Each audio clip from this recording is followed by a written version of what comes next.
Colonel Potter, sir, my last wish is to be buried in my mother's wedding gown. I've seen these Dodgers for 40 years, all the tricks. Dismissed! There are television shows, and then there are television institutions. MASH was the latter. For 11 seasons, from 1972 to 1983, it captured the imagination of millions of Americans, not simply because it was funny, but because it dared to be something far more complicated than funny. Set against the backdrop of the Korean War, yet unmistakably shaped by the anxieties of the Vietnam era, MASH was a show about survival. Not just physical survival on a battlefield, but the emotional and psychological survival of human beings forced to laugh so they wouldn't break down and weep. The series finale, Goodbye, Farewell and Amen, aired on February 28, 1983, and drew an audience of approximately 106 million viewers, a record that stood for decades. That number tells you everything about the hold this show had on America. But getting to that finale was not a smooth ride. Along the way, beloved cast members departed, some quietly, some dramatically, and some under circumstances that left fans genuinely heartbroken. Each exit reshaped the show, sometimes for better, sometimes leaving a wound that never fully healed. So what really drove these actors away from one of the greatest television productions in history? The answers are more human, more complicated, and more poignant than most people realize. To understand McLean Stevenson's departure, you have to understand what MASH was becoming by its third season.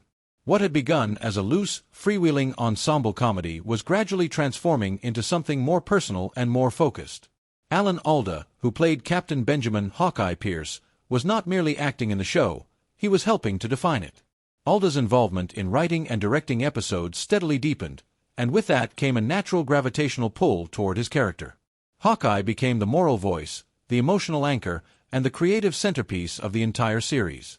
For McLean Stevenson, who played the bumbling but warm-hearted commanding officer Colonel Henry Blake, this shift was increasingly difficult to accept. By his own account, he had signed on expecting a true ensemble experience where no single actor dominated. Instead, he watched the spotlight narrow. In a candid 1975 interview with People magazine, Stevenson admitted openly that he wanted to be the one carrying the show. He believed he had the talent and the charisma to anchor a series of his own, and staying in MASH felt like accepting a ceiling he had no interest in living beneath. At the end of Season 3, he informed the producers he would not be returning. What happened next became one of the most audacious creative decisions in television history. Rather than giving Henry Blake a comfortable, sentimental farewell, a transfer, a promotion, a fond goodbye, the writers chose to kill him. In the final moments of the Season 3 finale, Abyssinia, Henry, Corporal Radar O'Reilly walks into the operating room, hat in hand, and delivers the news in a trembling voice. Colonel Blake's plane had been shot down over the Sea of Japan, with no survivors. The cast's stunned reactions were largely genuine, as most of them had not been told the ending in advance. The scene aired without a laugh track or dramatic musical swell, just silence, grief, and the quiet beeping of surgical monitors. America was shaken. Stevenson, meanwhile, went on to sign with NBC and star in his own sitcom, The McLean Stevenson Show. It was cancelled after a single season. A follow-up series, Hello Larry, fared even worse, becoming something of a punchline in industry circles. Years later, Stevenson admitted with considerable sadness that leaving MASH had been one of the great miscalculations of his career. He recognized, perhaps too late, that what they had built together on that show was rare and irreplaceable. He passed away in 1996, remembered above all else as the man who played Henry Blake, the role he walked away from. If McLean Stevenson's exit was dramatic and public, Wayne Rogers' departure was its precise opposite. Rogers played Captain Trapper John McIntyre, Hawkeye's partner in crime and the other half of the show's original comedic engine. Together, Alda and Rogers created something genuinely electric, quick-witted, irreverent, and deeply funny. Audiences adored them.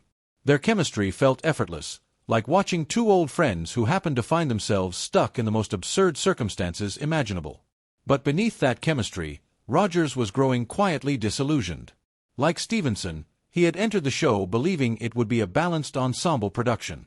As the series evolved, however, Trapper John increasingly became a supporting player in what was becoming the Hawkeye Pierce show. Alda's growing creative involvement, his writing credits, his directorial work, his collaborative relationship with the show's producers, meant that his character was the one who grew, deepened, and changed. Trapper, by contrast, remained static. Rogers later described the experience with disarming directness, saying that Trapper had been reduced to someone who essentially just nodded along with whatever Hawkeye said. What makes Rogers' exit particularly unusual is the contractual dimension. He had never formally signed his contract with the production. His arrangement had been conducted essentially on a handshake basis, which meant that when he declined to return for Season 4, the producers had remarkably little legal recourse. There was nothing to breach. He simply walked away, and there was almost nothing anyone could do about it. The show responded by opening Season 4 with a brief, almost perfunctory explanation. Trapper John had been discharged while Hawkeye was on R&R leave, and the two never got to say goodbye. For longtime fans, this was a quiet kind of heartbreak. There was no farewell episode, no tearful send-off, no moment of closure. Trapper John was just gone. In his place came Mike Farrell as Captain B.J. Honeycutt, a warmer, more emotionally layered character who ultimately helped push the show into its deepest and most mature territory. Rogers himself went on to build a remarkably successful second career in finance, becoming a respected investment commentator and appearing regularly on television as a financial analyst. He seemed, by all accounts, to harbor no bitterness about his time on MASH. Alan Alda, who remained close with him over the years, spoke warmly of Rogers after his death in 2015, describing him as one of the sharpest and most genuinely funny people he had ever known. Of all the departures in MASH's long history, Gary Berghoff's may be the most quietly heartbreaking, because it was rooted not in ambition or creative conflict, but in something far more personal: exhaustion, longing, and the slow accumulation of emotional damage that comes from giving everything you have to a role.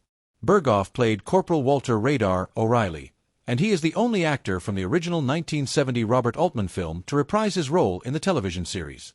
On screen, Radar was a wonder, a young man of seemingly supernatural intuition who could hear helicopters before anyone else, who slept with a teddy bear, and who carried within him a kind of childlike innocence that seemed miraculous in the middle of a war zone. Off-screen, Berghoff was pouring enormous amounts of himself into that portrayal. His performance was precise, vulnerable, and deeply felt. The problem was that the demands of the show were relentless. The production schedule was grueling by any standard, and Berghoff struggled significantly with anxiety and depression throughout the show's run. These were not subjects that generated much public discussion in the 1970s, and Berghoff largely suffered through those struggles without widespread acknowledgement. He was also deeply affected by the time the show took him away from his family. By the late 1970s, he was married with a young daughter, and the long hours on set meant missing milestones in her childhood that he later described as losses he never stopped grieving. There were also professional tensions. Berghoff felt, at times, that his contributions to the show were not fully recognized or appreciated by those in charge. Contractual negotiations became strained as he sought better compensation, more flexibility, and a reduced workload that might allow him to manage his personal life more sustainably. The producers made concessions, reducing his episode count, granting him additional time away from set, but these accommodations were never quite enough to address the underlying emotional depletion he was experiencing. By Season 8, Berghoff made the decision to leave. The show gave him a farewell befitting his importance, a two-part episode titled Goodbye, Radar, that remains one of the most emotionally resonant hours in the series' history. In it, Radar must ultimately choose between the unit that has become his family and the real family waiting for him back home in Iowa. The final image of him walking away across the compound, his teddy bear left behind on Hawkeye's bunk, is the kind of television moment that stays with you for life.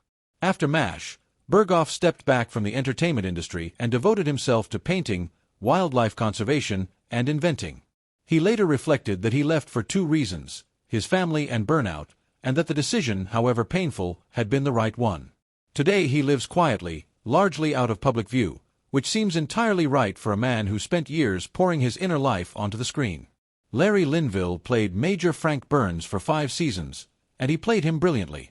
Frank was petty, self-righteous, cowardly, and consumed by an inferiority complex so vast it practically had its own zip code.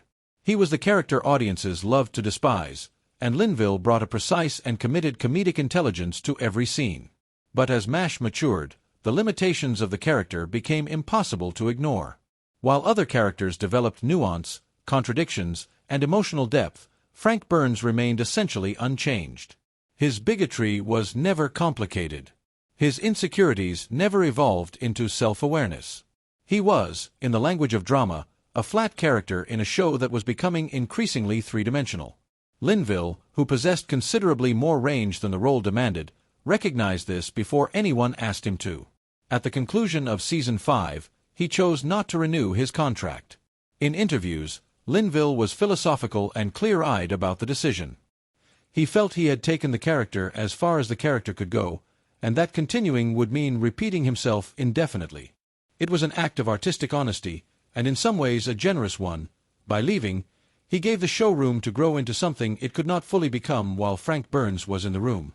His departure opened the door to David Ogden Steyer's Charles Emerson Winchester III, a character whose arrogance was layered over genuine intelligence and hidden vulnerability. Winchester was an antagonist of an entirely different order, one who challenged Hawkeye not through stupidity and spite but through genuine moral and intellectual complexity. The show became richer for the change, even as it owed an enormous debt to the 5 seasons Linville had already given it. Linville continued working in television and film after MASH, but never found another role of comparable prominence. He passed away in 2000. His legacy is Frank Burns, one of the great comic villains in American television history, played by a man who had the wisdom to know when to walk away. What MASH ultimately teaches us, through these departures as much as through its storylines, is that the show was never just a product. It was a living, breathing organism, shaped by the real human beings who inhabited it. McLean Stevenson's ambition, Wayne Rogers' integrity, Gary Berghoff's exhaustion, Larry Linville's self-awareness. These were not disruptions to the show's greatness. In a very real sense, they were part of it. Every exit forced a reinvention. Every goodbye demanded that the remaining cast and writers dig deeper, find new angles, and discover reserves of storytelling courage they might not have needed otherwise. The MASH that aired its legendary finale in 1983 was not the same show that premiered in 1972, and that transformation was partly powered by loss, by the people who left, and by what the show had to become in their absence. That is the mark of something genuinely rare in popular entertainment, a show that grew stronger through change, that found truth in upheaval, and that reminded audiences again and again that in war, as in life, nothing stays the same and nobody gets to stay forever.